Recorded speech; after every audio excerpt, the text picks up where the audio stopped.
and welcome to another session in English language. And in this session, we'll be looking at the various topics like nominalization.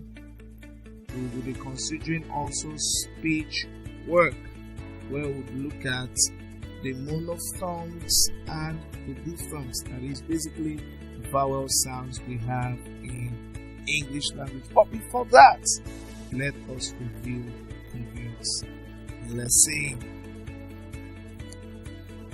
Welcome back.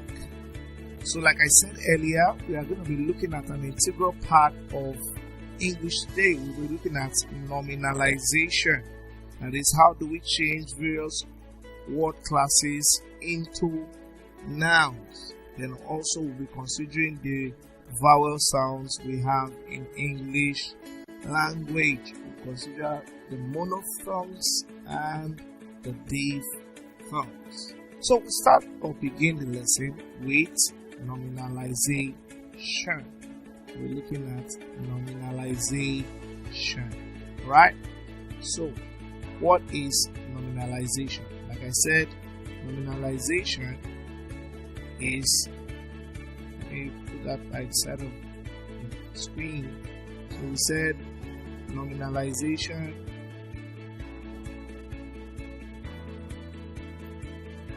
is simply changing the word class. Nominalization is simply changing the word class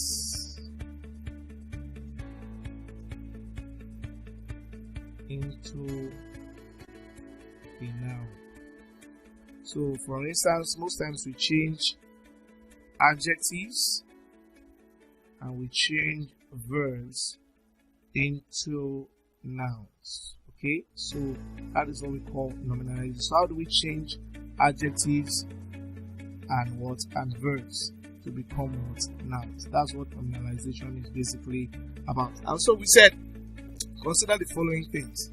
So the word able, the able man, the holy book, and if you are a Christian, the holy book is the Bible.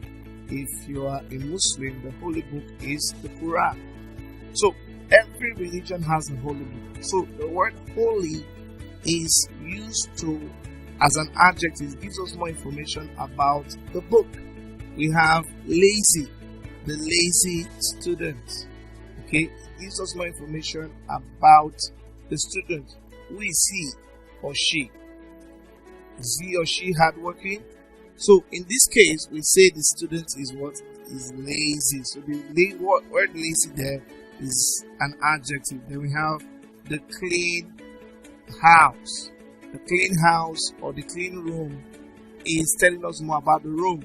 So remember or recall our previous lessons, we said adjectives are words that modify nouns or pronouns. In other words, we are saying an adjective gives us more information about a noun or pronoun. Okay, then we have lastly bitter. The bitter experience. The word bitter there is an adjective to the word experience. So it's trying to tell me what kind of experience have I had. So how do we change these adjectives to become nouns? Okay, for instance, the word able, to change it to a noun, we notice that there are slight changes in the structure. Okay, we have able becoming ability, we have holy becoming holiness, we have lazy becoming laziness, we have clean becoming cleanliness, and we have bitter becoming bitterness. So we can say holiness is my watchword. So if I use that in a sentence, I could say holiness is my watchword.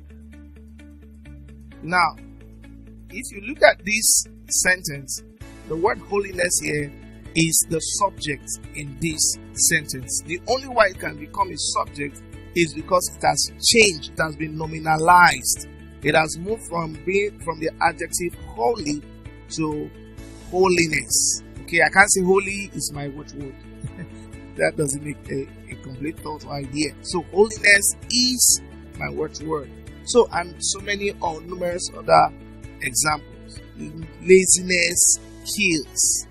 Laziness kills. Laziness kills. Okay, so the only reason why this could perform the function there as a subject is because it has changed its class from lazy, which is an adjective, to what? Laziness. Alright, then we move to others. We have dark becoming darkness. Okay, that's an adjective becoming a noun. We have wise becoming not wiseness but wisdom. Okay, so don't say wiseness, say everything. You add NESS. No, it doesn't work that way. Young becoming what? Youth. Strong becoming what? Strength. Poor becoming what? Poverty. Don't say poorness. There's no word like that. Okay, and the examples are inexhaustive. So now let's look at verbs. How do verbs become nouns? For instance, I use the word act. Okay, if I add a morpheme to that that's OR, it becomes what? Actor. Okay, if I use the word dictate, okay, if I add OR, it becomes dictator.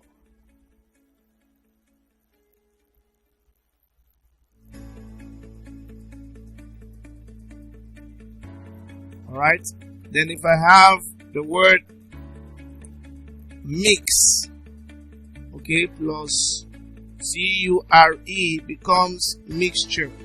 Okay, so that changes the class of the word. Mix there is a verb. Dictate here is a verb. Act here is a verb. But when we add certain morphemes to them, they become nouns. So for the word repeat, when I add TION, it changes its class from being a verb of repeat to become repetition. The same thing with what? Enjoy. If I add MENT, it becomes what? Enjoyment. So enjoy is a verb. Enjoy plus ment will give me what? Enjoyment. Okay, so we have numerous examples like that. Choose becoming not chooseness or choice. Okay, accuse, right, becoming accusation. Okay, enter becoming what? Entrance. Differ becoming what? Difference. Hate as a verb becoming hatred as a noun. Govern, and we have what? Government as a noun. Lastly, think, which is a verb, to think. Okay, and it becomes thought as a noun. So the examples are inexhaustive. So that is all you need to know on nominalization. So don't forget that two basic words change to nouns here: adjectives and what? Verbs. Okay, don't forget these are the two words that are usually nominalized to become nouns. Okay, and I've shown you how they change their form. Okay, if you have been following the class.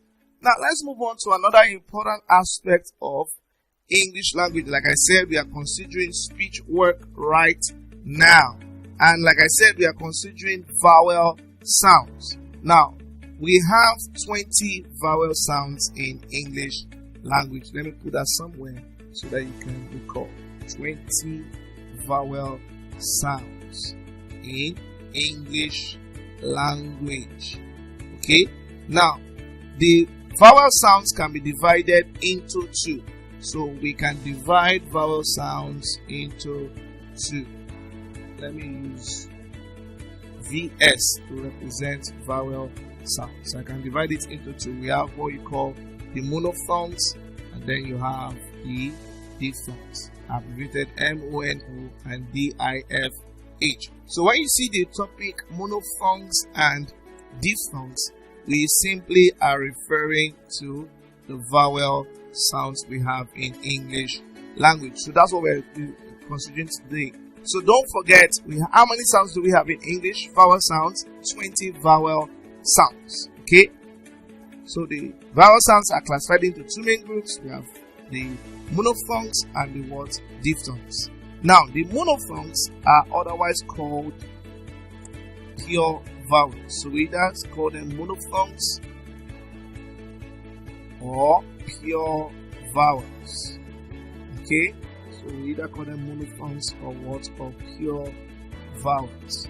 So when you hear pure vowels, it's the same thing as what? Monophthongs. I didn't say monotones. I didn't say monotones. That's what some persons confuses. They are not called monotones. They are called monophthongs. So this is incorrect. Okay, it's monophthongs. Single, mono, the word mono there means one. Okay, one phonetic symbol. Okay, one phonetic symbol. Monophthongs. Alright, not monotones. So they are otherwise called pure vowels. And we have how many monophthongs in English? We have 12 monophthongs, or what you call 12 pure vowels. I repeat, we have 12 monophthongs or 12 pure vowels. Then out of the 12, 7 of them are short vowel. 7 of them are short vowel sounds, while 5 of them are long pure vowel sounds. So 7 out of 12 are short, 5 out of 12 are long pure vowel sounds. So how do I differentiate? That's the question somebody is trying to ask. How do I differentiate the pure vowels, the long from the short vowel sound? You do that by the introduction of a double dot. So every time you see a double dot in front of a particular symbol, please, it's an indication that it is a long vowel sound. I repeat, when there's a double dot in front of any phonetic symbol, it's an indication that it's a what? Long vowel sound, or a long monophthongs. Alright, look at an example. Look at the first thing we have here. You can see the double dot in front of that, and that's pronounced E, beat, seat. Okay, so if you're going to transcribe this, you transcribe this as seat. Okay, so let me transcribe that so that you can see. You can always look up these transcriptions in your dictionary. Okay, and I would advise you use Oxford Advanced Learners Dictionary, or what you call the Cambridge Pronunciation Dictionary. So this is the transcription of the word seat. You have S, E, and T. Please, this is not I any longer. Please, every time you have a symbol in between slants, this is not letter I. This is E or E. E, E, E, E. Bait, sit. Now it's different from this one. Beat, sit. But here it's bait, sit. So I could tell you sit on the chair. So if I'm going to transcribe this other one, this sit, what I will have there is sit. Sit. It almost looks like the spelling, but please, it's in between slants. So these are symbols and not letters of the alphabet. Please take note of that. They have become symbols and not letters of the alphabet. Then we have the next one, in the word bed. Okay, if I'm going to transcribe that to you, it's going to look like that. Okay, if you look up that in your dictionary, this is what you have, bed. Okay, but it is not bed, it's bed. Bed. Head. Okay, what I'm going to have there is the k sound, this, and this. So we have cat, cat, cat. Okay, but if you look at what is below it, we have cat. Okay, the transcription of that will be this.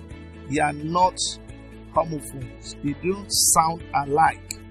We have cat and cat, cat, cat, pat, pat, cat, cat, pat, pat. Okay, so we also have pot. Okay, it will almost look like something like this. Okay, pot. Okay, then we have pot, pot, pot. Okay, if I'm going to transcribe that, what you have there is pot. Okay, pot. So it's a long vowel O, pot.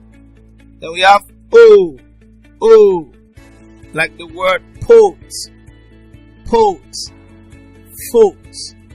So I put my foot on the not food. It's not food, it's not oo.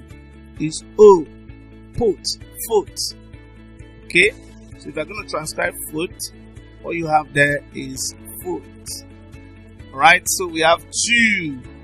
Okay, ooh. I told you when you have a double dot, it's longer. Ooh, two, woo. We have this also, hot, hot. You're going to transcribe that. All you have there is hot. Okay, hot. You can have also cat. Okay, so we can have bird. This is bird, bird, not bed. You know, sometimes we always confuse that. We say bird. It's not bed. It's bird.